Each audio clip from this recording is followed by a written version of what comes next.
We sort of got a summer special this week, funnily enough. Yeah. We're going to talk about Love Island becoming literally the biggest show in the entire world, how that happened and where it leads us. Yes. And we're also going to talk about Kylie Jenner is advertising Meta's new smart glasses. We're going to talk about smart glasses, also what the kind of move towards celebrities means for Silicon Valley and celebrities. Okay, let's get to Love Island. Yes. Let's journey to Love Island, which is now an enormous hit. In the US, it's the biggest show on US TV. Yes. Generates kind of huge stars, like lots of reality shows. We're going to talk about reality shows and how I think reality stars have a much sort of bigger cultural cachet now than movie stars.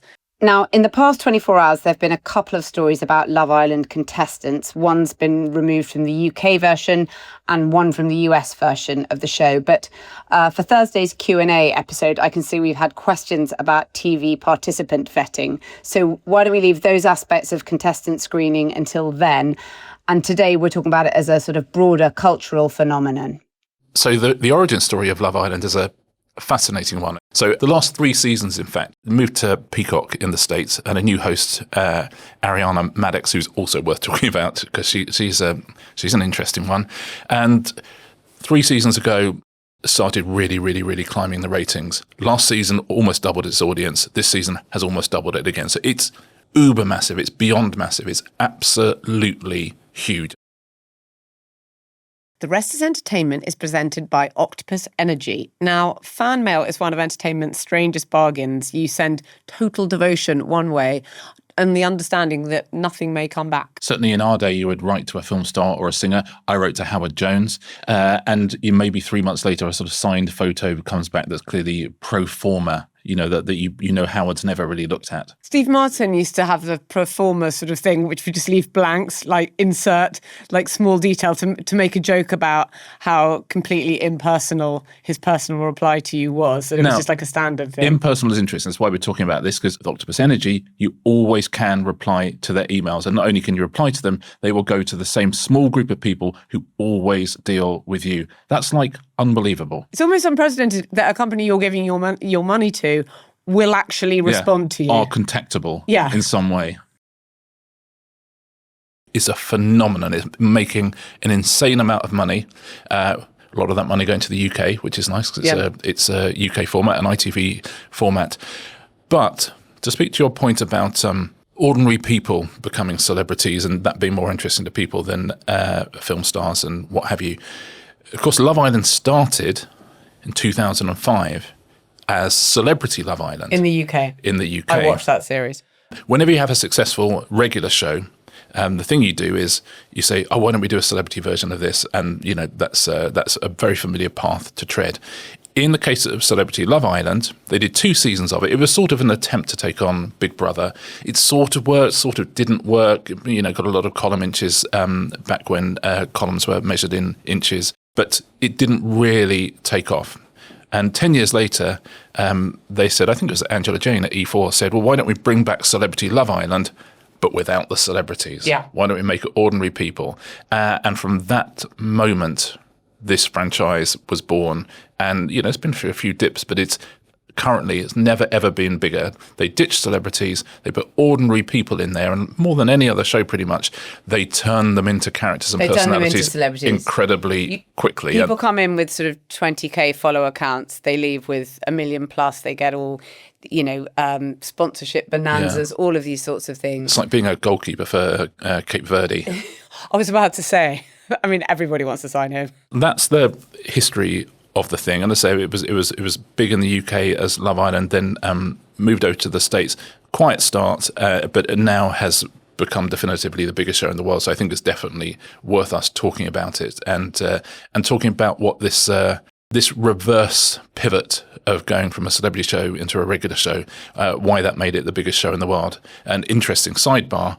Traitors in the US, which, as you know, is celebrity based. In the sense that they are all, because as we've talked about on the podcast before, reality TV is now a sort of professional class within entertainment, and people hop from show to show. And if you've won Big Brother, you might get onto Traitors or whatever it is. But Traitors now in the States is going to do a regular version. Yeah. You know, in the same way in the UK, we went from a regular version to a celeb version. In America, they're going from a celeb version to a regular version. That's when you know you've really made it. Yeah. When your format is big enough and strong enough, you can put ordinary people in it. So talk to me about Love Island and how it sort of became this phenomenon. Well, it's hard to say how it becomes a phenomenon because it's a regular television show, and it became a phenomenon because people kept believing in it. And so the team behind it's quite hard to work out exactly who came up with Love Island, because really it's sort of just putting couples in a villa and letting them swap. And back in 2005 there were a billion of those formats. I mean, every single format was Sex on the Beach, Sex with My Ex, just a load of things where there were these shifting sands. But this is one. Firstly, it was owned by ITV Studios, so people like Rachel Arnold and Natalka Snakis, who are still around now making great shows. They were there, so it had brilliant people behind it very, very early on. It obviously had the money of an ITV Studios behind it very early on, and a channel as well. And it had a headwind, and then they just started making it really, really well. And, we often say, oh my God, what a great idea. That was so obviously a big hit. But usually with things like Traitors, Race Across the World, Love Island, the ideas themselves are fairly prosaic and fairly universal. They just made incredibly well, and that's what ITV have done. So they were doing what we would have done 25 years ago, i.e. making a really good television show as well as we possibly could. But I think the key was, at the same time, the culture was changing, and what we thought of as celebrity was changing. Yeah, I don't think people want appetites. First of all, the character types I think have changed in all of these shows. Is that we used to watch, it's right back in those, 20 years ago, like you're talking about, we watched reality TV for the train wrecks. Yeah. And it was quite simplistic for messes and for things like that. People in reality TV are now seen as heroes, which is a definite shift. Like all of these formats, it's got these kind of terrible stories and some tragedies in its kind of long history of people who aren't able to deal with the fame it brings. But then I suppose that's like movie history or any type of thing. And we have, I hope, over the years on this podcast, we've spoken quite a lot about those things, and we always will do. We talked about Married at First Sight recently. So I think just on this occasion, we can concentrate on something else, which is there is something extraordinary about these formats. A different kind of fame and a different kind of audience. But fame in any of its iterations brings all sorts of issues and difficulties and problems, that's for sure. There's another huge show that's just went absolutely nuts for a particular reason, which is in the US called Summer House. Have you seen this thing? It's Bravo have done it. You can watch it here. And it's essentially some hot people go to the Hamptons and share a house, whatever. But there was a love triangle in it. Someone found out that her best friend and a guy she had a sort of situationship with were going behind her back. Chiara, I mean, it's become so massive. It blew up beyond all belief. I saw this guy saying, a sort of reality TV producer saying, oh, Chiara's this generation's Julia Roberts. There were these amazing shots of her finding out about it, and then there were these pictures of her crouched down outside the Hermes shop in Manhattan on the pavement, and so, like a passerby helping her when she sort of found out about it. It's so all out there. You're involved in all their dramas all the time. And so they have these huge social moments. She now, by the way, has got 1 million followers. She's going on Dancing with the Stars. Yeah. She is presenting Love Island After Sun. That is absolute gold dust.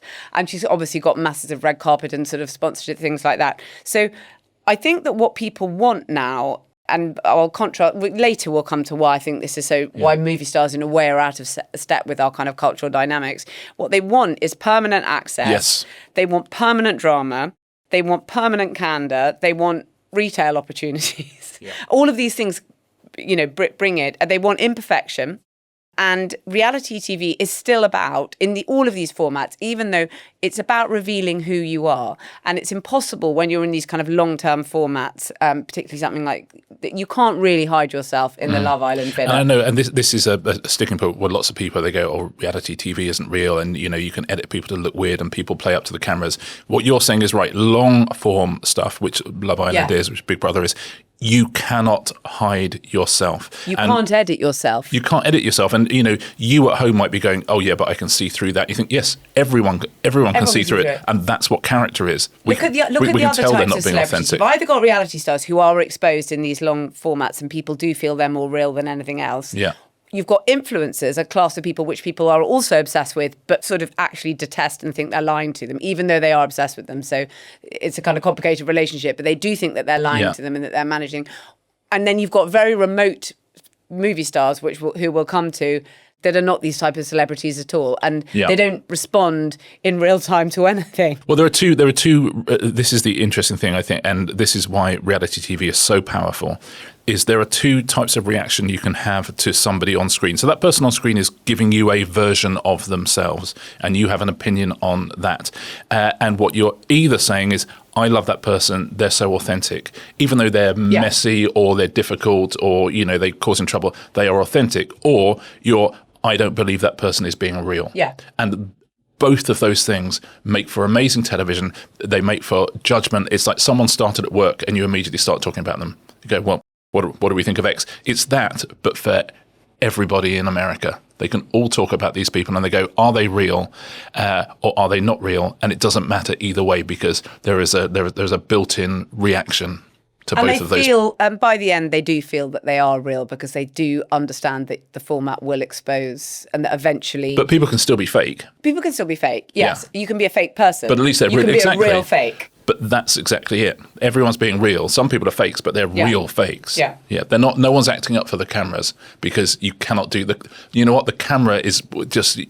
You cannot have that relationship. It will weigh you out. It really will. You will always blink first if you're looking into a camera. I agree. Whereas movie stars, they tend to be. First of all, they tend to be very guarded, and the way they deliver what they do is, I think, now completely out of kilter with the dynamics of what we expect in the modern world. They are the opposite of always on. This thing that they do takes a very long time to create. The creation of it happens away and you don't see it. And then you're presented with this sort of stone tablet, it were. And by the way, traditionally has had a prestige. Yes. And has a prestige in the lifetime of the people who are in these films. And so they still act as if there is a prestige, which... I'm sad to say has long gone. Yes, it's definitely degraded. Yeah. And there are so many fewer of those types of stars for this reason, that the market is shifting. But nothing in their world happens in real time. If you look at these reality shows, you look at like that girl in Summer House, if you look at Love Island, people can communicate with these people in real time. Reality stars, your cultural footprint is immediate. You can message them. You can about the dramas that we can see happening. There are these social media moments happening all the time where people maybe find out what's in the series behind people's back. So they have a much closer relationship with their fans, and they are always on. They're constantly monetizing. They have a kind of direct consumer relationship. The relationship with the audience is very, very different. Both as a way of selling things, because they almost all end up with sponsorships or in many cases come in to Love Island because they want that. If you look at someone like Molly May Hague or whatever, she quite obviously... She targeted the show because she wanted to become a certain type of person, and it has made her that type of person. And by the way, no judgment on that. That's the culture we live in, and that's what I would be doing if I was in my mid-20s. You find your route through. But movie stars, they don't particularly open movies anymore. People are going for the IP. There's certain people like Zendaya or whatever that people will want to go and see. But there are many, many fewer. Jacob Elordi. It was really interesting. The other weekend, not the weekend we've just had, the one before, I was talking to a 15-year-old girl about all her cultural taste, and I was really grateful to her. She spent a lot of time talking to me about it. And I was talking to her a bit about the pin-ups, for want of a better term. And, she was like, Jacob Elordi, all of this. But she said, one of the things she said was, there's a feeling that we need more guys, that there aren't guys. Yeah. And I said, that's so interesting, but why has the market not provided? And I think it's really interesting. If you look at music is dominated by solo women. Yeah. Reality television is a female-led medium. Books. Now, all the biggest selling authors in the world are women currently. So she said, they're just like...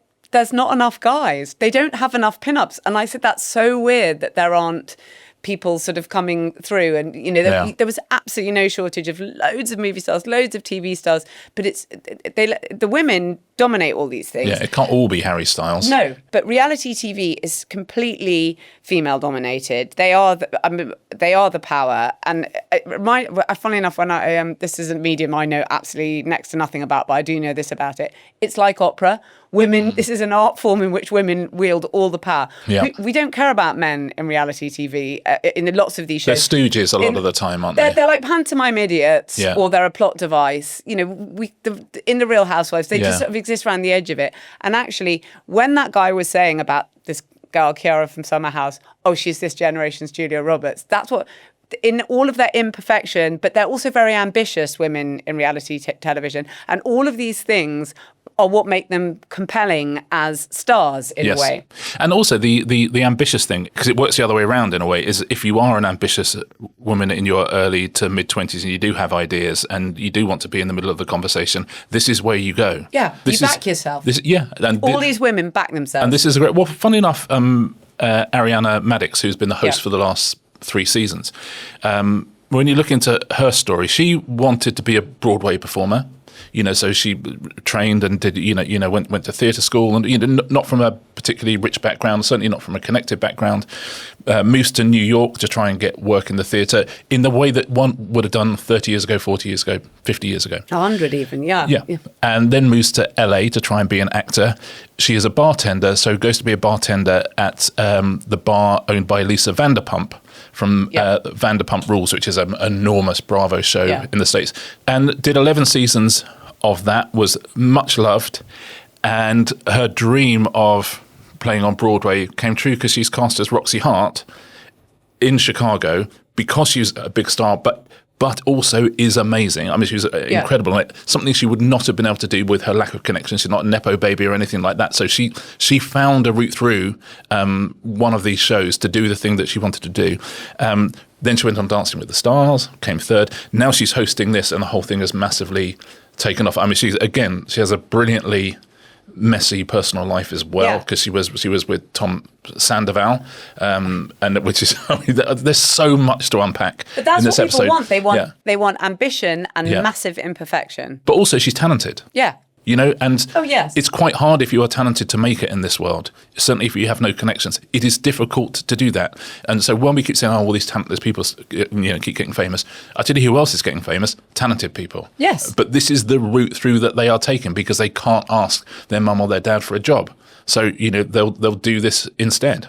Well, there's a famous quote about writing, which is writing's easy. You just open a vein and bleed.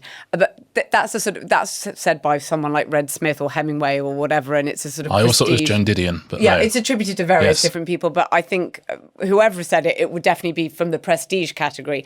But that idea that among certain types of writers, you just lay your soul on the paper, and then it's a prestige thing. Whereas people who do it in this format, there's nothing in reality that's remotely prestigious. I think those are sort of false snobberies. There is something about exposing yourself and being very, very open that is sneered at still in this, but maybe by people who don't understand where everything has gone. Because it's not sneered at by the audience at all. No. And also the audiences are sometimes sneered at by that group of people as well, because they're going, but can't you see X, Y, and Z? And the thing you can tell about a reality TV audience is, yes, they can see X, Y, and Z. And also they're seeing a bunch of things that you don't see. And sometimes you get, years ago on like Big Brother, people would say, I hate all of them. And you go, if you look through those 16 people and there's no one you find a human connection with, that is on you. Yes. That is on. The beauty of these shows is we find the person who we identify with. We find the person in whom we find some heroic characteristics. We find the person that we want to get their comeuppance. And usually, in reality TV, if not in life, those are the things that happen. But even with Celebrity Traitors last time, after the first episode, a lot of people were like, I don't know whether this is going to work, because they couldn't allow themselves to commit. It's like, don't worry, this will work. And it was only towards the end when they thought, Alan can't handle being a traitor, this is very funny, that they felt that they were coming into the format and that they could maybe give it another chance. Maybe they'll watch episode 2. I mean, it genuinely has the moral nuance and sophistication of a 19th century novel. Yes. I mean, an audience is really, really capable of keeping 4 or 5 things in their head at the same time when they watch these shows. And there is drama. It's like, it's like something that comes out in a periodical once a week, except it comes out every day and there's cliffhangers. It's genuine and incredible form of television. We talked in previous times about the exploitation of people who are on these shows, and that's definitely an issue. But in terms of television and in terms of the opportunity it provides people who are on it, it's kind of unrivaled. It's like a bullet train through culture. I agree, and but the always on nature of it isn't just the format, a bit like what we were talking about when we were talking about sport and how people are starting to consume football as just one example differently, which is that instead of these kind of 90-minute things that happen relatively infrequently, you've got all of this plot line and social activity and everything happening all around it. Well, it's like, and there's a whole ecosystem of stuff around it that means that if you're really into one of these shows, you can sort of get new information and new real-time drama about it every single day. Yeah, and it has a lot in common with sport, in that if you love sport, you can absolutely immerse yourself in that for your whole life. You will never run out of things to talk about. You will never run out of new storylines. You will never run out of new characters. There will always be a new season. And it's the same with reality TV. It has a huge amount in common with sport, that, there are definitely rules, but actually it's slightly out of your control. You never quite know what's going to happen. But it's fan service, it's audience service, right? In the same way that recording artists have realised that they can't disappear for 5 years and then come back with an album and everyone will still be there. We've talked about this before. People dropping things all the time and just this constant sort of just remaining part of the culture for fear of it moving on beyond you. So your point about movie stars, I think, is interesting. I often feel in my position, so I have a profile. I do TV shows. I've got the books and this, that, or the other, and I understand absolutely what I'm constantly being asked to do, which is make myself constantly publicly available to promote those things, and not to sort of go on a show and say you must read my book, but to constantly be present in the culture, to show who I am, to show. It's good having a podcast, Richard. I suppose so, but I get to talk about other things and not myself on this, which is what I like. But you're there. But the idea makes me so tired. When I see the graft involved. Oh my gosh. And I can see people in their 20s. It's amazing. Of course, you constantly have a camera pointed at yourself and you can do stuff. I really, really get it. But there comes a point, if you're a movie star, if you're a TV presenter or an actor or a singer of an older generation, where you just think, I just don't have the energy to turn myself into the product. I really, really don't. And we have enough track left that I can write my books and that's the product and that's enough, and and I'm happy with that. But what everybody would really, really like is for me to be the product and the books to be the thing that you can buy because you like that product, and I cannot get on board with. But this new generation and these new generation of TV shows, that is absolutely the way round that it is, and I really get it, and I think it brings some really interesting things into our culture, and I think it brings some really interesting people into our culture who'd have had the door shut in their face before now, and so those are big conclusions to take from a reality dating show. But it's so enormous, and it's so enormous for a reason, which is our culture has absolutely changed underneath us from 2005 and Celebrity Love Island with Jane Middlemiss to 2026 and this behemoth. Yes, and it's above all, it is what audiences want. Yeah, and it's good. And they're giving audiences what they want. Yeah. And people, I've said this before, but so many writers, people who write comedy or fiction, are obsessed with reality shows because eventually, as you say, you point the camera and eventually people start making, reveal themselves, but they also take extraordinary decisions in the moment, and their impulses are so interesting to watch. And so many real prestige writers are obsessed with these type of shows. Because it reveals character. And that's it's a shortcut to seeing people be put in extremist situations and then having to make a choice. I would go so far as to say, if you love Middlemarch, then you'll love Below Deck. Because it's the same stuff. Yeah. But in conclusion, it is the biggest show in the world. And while there are issues with that, I think it's worth sometimes going, do you know what, this is actually not bad. There is something quite interesting about this. And there is an audience that's being super served, and an audience that really, really engages and understands what it is that they're watching in a way that if you don't watch, you don't understand. Okay, after the break, we are going to be discussing Kylie Jenner's collaboration with Silicon Valley overlords Meta for their smart glasses. Talk about always on. Yep. See you in a mo.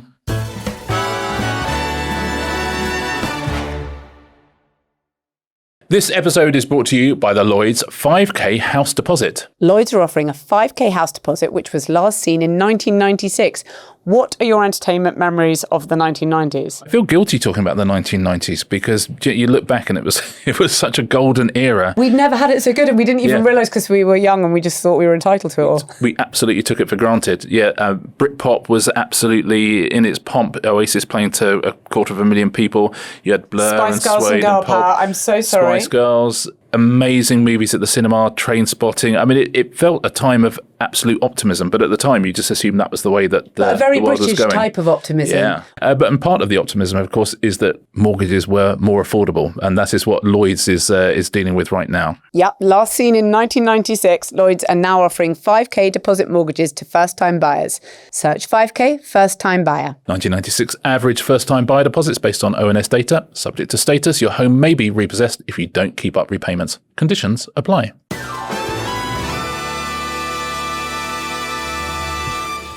Welcome back, everybody. Now, before we talk about smart glasses, our bonus episode this week, not just for members, for everyone. I'm doing a series called The World Cup Of. I've done these many times before in different formats back when Twitter was at its height. The first one we're doing is the World Cup of US sitcoms. I've got John Robbins and Maisie Adam in the studio. I am dying to hear this. And we're going through More in Common. Our lovely polling friends have polled the British public. We're going to find out what the favourite US sitcom of all time is, but we're going to chat about our favourites as well and little stories about the sitcoms. So we're doing a whole series of those, but the first one, the World Cup of US sitcoms, will be out this Wednesday for everybody, and then for members after that. But it's really good fun, and we thought it was going to be a short recording, and we did a whole bunch of them, and we were arguing so much about everything in a nice way. We really, really enjoyed it. So I hope you enjoy that. Talking of enjoyment, I remember a while back when Google brought out their Google glasses, and I was like, this is the worst thing that's ever going to happen. And then I was delighted because they absolutely failed. No one bought them. They were an absolute nightmare. And you thought, good, that's gone away. It has not gone away, quite the opposite. Yeah, smart glasses. There's a new collaboration, Meta's smart glasses. And I suppose we're going to talk what it means for both Silicon Valley and celebrities who have actually stayed quite separate, interestingly, in terms of, sort of promotional activity. But Meta have got a deal with Ray-Ban, and they've had these glasses out for a while, different ones. And you'll probably have noticed Mark Zuckerberg has taken to the stage various times wearing them. We'll get to that in a second. I mean, if he's refusing to put them on, that would be bad. But Kylie Jenner is the new face of their new glasses. There's ones called Starfire. They cost about $300 or $400. Her voice is the AI assistant. She's been very hands-on, blah, blah, blah, all the things celebrities say when they do a brand collaboration. Yes. To me, it's quite interesting because Silicon Valley, first of all, it's interesting to me on the marketing.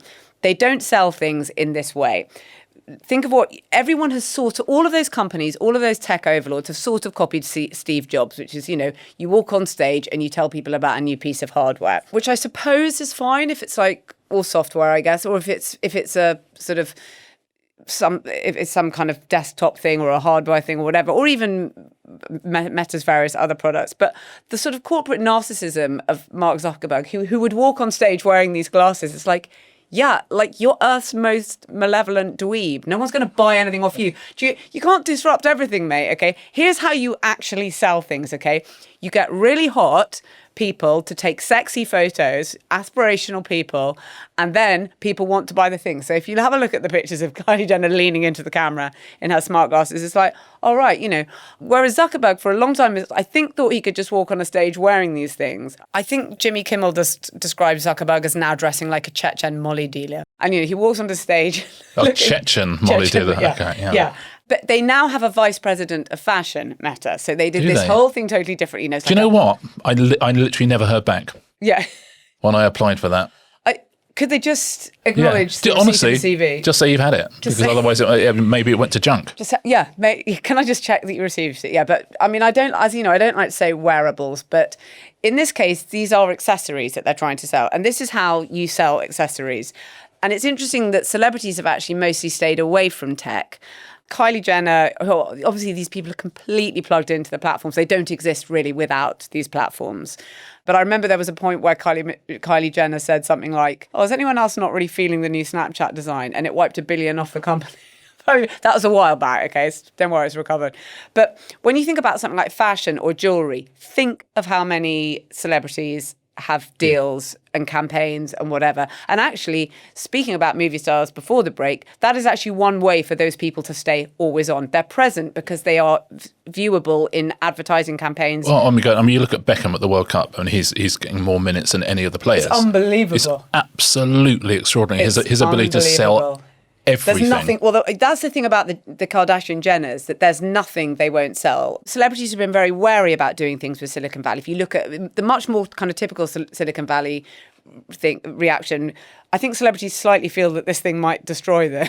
Yes. Movie stars definitely right. do, and they're probably right. Scarlett Johansson obviously had a huge kind of blow up about her voice being used as an AI assistant. Reese Witherspoon recently, who has a sort of lifestyle portal, and recently said, women, we need to understand AI, all of this. She got a massive backlash. It wasn't even paid for, by the way. So celebrities are very aware of it, but the Kardashian Jenners will sell absolutely anything. I'm amazed they don't have defense contracts. Amazed. They will sell anything. Any backlash is water off a duck's back when they draw their power from it. They just don't care. So rather like Becca, there are certain people who just don't, once you've promoted a sort of emirate or whatever, you don't obviously mind. But what happened with Instagram is that was only made into which is a meta product, obviously. That was only made into a thing because fashion and celebrities thought, hang on a second, I can control images of myself, I can release things. And that allowed people to be always on in a different way. So celebrities and movie stars and what have you made Instagram a thing. And they're now realising, I think, they have to do these with these glasses. Well, that's the interesting thing about it, because Google Glass launched and it was a big tech product. It was a tech play entirely. It looked like a tech play. As you say, they were just sort of worn by the tech bros, and it disappeared entirely. What Meta did very, very early on is, while on one hand thinking about what the smart glasses can do, and by the way, we should talk about what smart glasses do, which means we're getting to that. Yeah, okay, good. But they teamed up immediately. They went to Essilor Luxottica, which is one of those big brands that essentially owns everything that you've ever heard of, and they are the owners of Ray-Ban. So they went to the makers of Ray-Ban and said, no, we're going to make a fashion item. We will put all of the tech inside that fashion item, but it's going to be fashion first. And, we're constantly told that tech stocks, trade, 10 times more than any other stock. And tech have suddenly realised that actually fashion stocks are the ones that really trade above everything. So they finally realised to sell it in a fashion way as well. Yeah.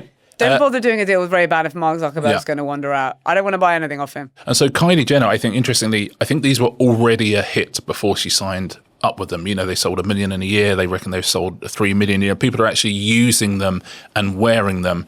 And it got to the point, I think, where she was able to say, okay, this is a fashion thing. But they didn't look fashion. I'm sorry. I get that they were made by Ray-Ban and whatever, but they didn't look fashion. Now, the ones she's done look fashion. Oh, they look fashion. Yeah. I mean, listen, I have so much more to say about this, but since I got turned down for the VP job at Meta, I say Snap are bringing out some glasses, but Stephen Meisel's going to do the photography. You can't have glasses called Snap. Well.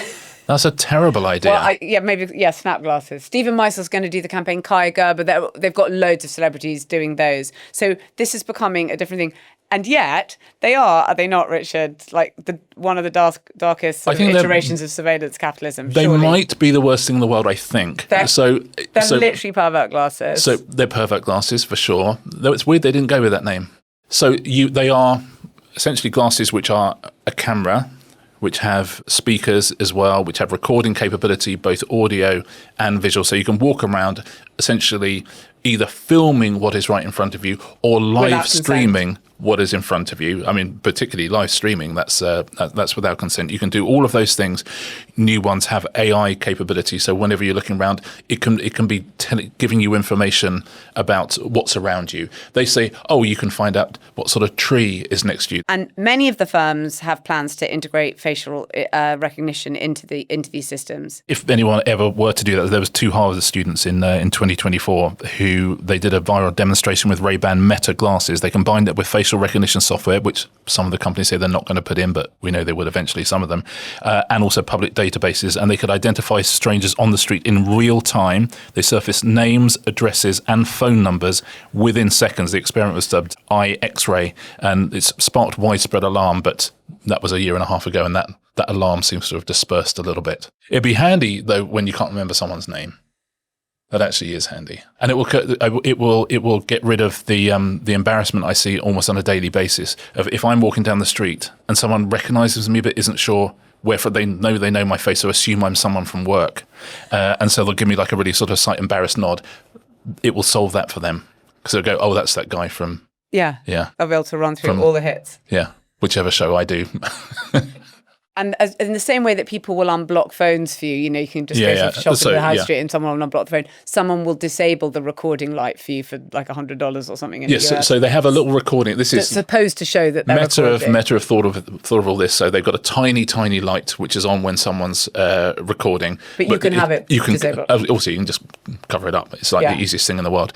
And we do recognise that Meta are above everything a data company, an information company. So while they say, oh no, we will have pretty strong safeguards in place when these are being used, let me tell you, I'm aware that all of our previous products, we said that and it hasn't really paid off, but these ones, you're going to be absolutely fine. So you're going to be walking around a street where everyone is going to be wearing Ray-Bans. They're all filming you at all times. They can capture what you're saying. There'll be an AI display telling them who you are. All of that stuff is possible, or all of that stuff is probable, and now they're being advertised by the most beautiful people on the planet and built by a company with an almost endless reserve of money. That's scary, right? Yeah, I do. And I think it is I would, if you were advising people, as I say, the Kardashian Jenners, they literally don't care hardly what they advertise. But a lot of other people would think, do I really want to be associated with these things that the law is so far behind, as always. Yep. The law is so far behind in being able to keep up with this. How do you consent? They are complete. We know that they are, people call them creep magnets. They're pervert glasses. You can see pickup artists filming all the time and then just immediately posting. And you haven't obtained people's consent. There's stories about people who have fled abusive relationships and then it's quite clear if they're being filmed at work. Because lots of people just do someone we might talk about, Michael Barrymore, bizarrely. Yes, Barrymore meets Zuckerberg this week. Michael Barrymore, if you don't know who he was, our younger audience, Michael Barrymore was a massive light entertainment presence on British television for a long time. He hosted loads and loads of the big shows. He was loved the biggest and name, funny, and he was the biggest, He was Ant plus Deck. Yeah. He came out as gay relatively late on in his career. He and then there was this huge scandal where somebody was found dead in his pool after a party, and that man had been sexually assaulted. It was not clear what happened. It's never been fully clear what has happened. Michael Barrymore was never charged with any offence, but he effectively fell completely from grace in that moment. Yeah, he's someone who actually was cancelled. People complain about being cancelled. Yeah. However, you hear a lot about, Nigel Farage has got so many followers on TikTok. He's got 1.5 million. Michael Barrymore has 4.4 million. He's been reposted by people like Sabrina Carpenter. And what he does is he just basically sort of wears glasses like this, or he goes out to the shops and buys munchies and things like that, and chats, and he puts it on TikTok, and he has got a huge following from it. He probably earns at least $250,000 a year from it, and it's a very, very big thing. But again, people were saying, well, hang on a second, if you're recording people in whatever, the supermarket, none of these people have really consented. There have been stories, I'm not saying that this is true of the people who he has filmed, but there have been stories of people who've fled abusive relationships or whatever. And then if you put it on a sort of mass viewership platform where it gets masses of hits and you think, oh, okay, that person works in, the Asda of wherever, then you are effectively doxing people. Yes, so this week, funnily enough, at Asda, the shop workers union came out and said, you can't do this. They're talking directly to Barrymore because it's so high profile and he was filming in shops. And by the way, no one who's in those videos has personally complained, but they raised it with Asda just to say, look, by the way, this stuff is going out and I don't know who's in the background, and no one has signed a release form. If you film anyone in a shop in regular TV, they have to sign a release form to say that's fine. And by the way, of course, 99% of people are very happy with that. that. But if you are going around, he's sort of an interesting test case, Michael Barrymore, because as you say, 4.4 million followers, and his whole shtick is he will just go around and talking to people and put those interactions out. But there's something so different even. We know that the hardware, to bring it even back to the glasses, there is something so different even between holding a phone up so people know sort of they're being filmed and filming with glasses where people don't really know they're being filmed or don't understand it in the same way. And by the way, I'm sure that he is telling people that he's doing that, but it would be very easy to do without doing that. And by the way, so many people don't tell people, and you can see on TikTok there are There's massive reams amounts of of people footage, who don't do it. Yeah, so the hardware is changing people's behaviour in another even darker way than the last bit. The last bit did. The camera quality is now amazing. The audio quality is now amazing. It's it would have passed for broadcast quality. It's incredible what you can do. There are platforms who are ready to receive this instantly. Every single time a video goes viral, that's marketing for the glasses because you know how it's been filmed. I mean, the whole thing now becomes an enormous tech snowball where it just gets bigger and bigger and bigger and bigger. And that's what I say, the law is miles away from catching up on any of this. How can you, there are consumer protection lawsuits, I think, pending in the US because people can see where it's going, but it's very slow. You can't. And also, when you've got that much money, who cares? Yeah. I mean, that's the point. I mean, it's like the trying to sue them for stealing the copyright of every book ever written. Well, they get fined like these ridiculous amounts. They get that fine sort of $15 million, which is like 1 second's profit. Yeah, but these things I do genuinely think these things are insane. I don't know what one does about that. I don't know what I would do if I were in government about it. I don't know if it's a cat that's already out of the bag. There are loads and loads of reasons why these things are great. By the way, what a lovely way to capture your child's birthday party. They have live translation in these things. So there are incredible things about them. As someone visually impaired, they could genuinely be transformative. When you put AI in that and everything can become clearer and sharper and you can explain what something is to me, absolutely transformational.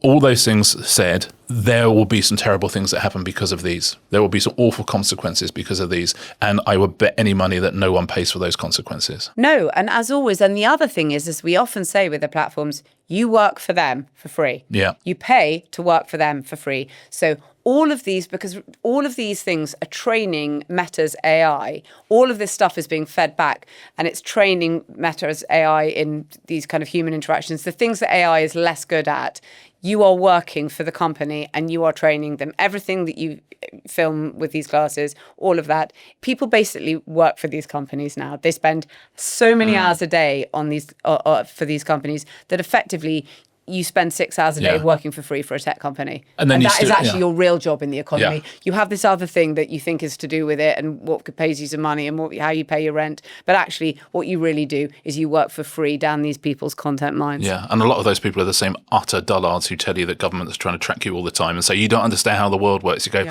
you're wearing their glasses, man.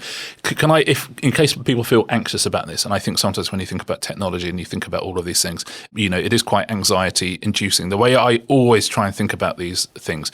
I love nostalgia. So you look back at the 1950s and there's lots of things on Facebook. You go, oh my God, look at that street and the cars and we left our doors open, yada, yada, yada, yada. There's very, very monetizable accounts on Facebook that do that all the time. If you think of today as the olden days, I always find that's a really nice perspective to have.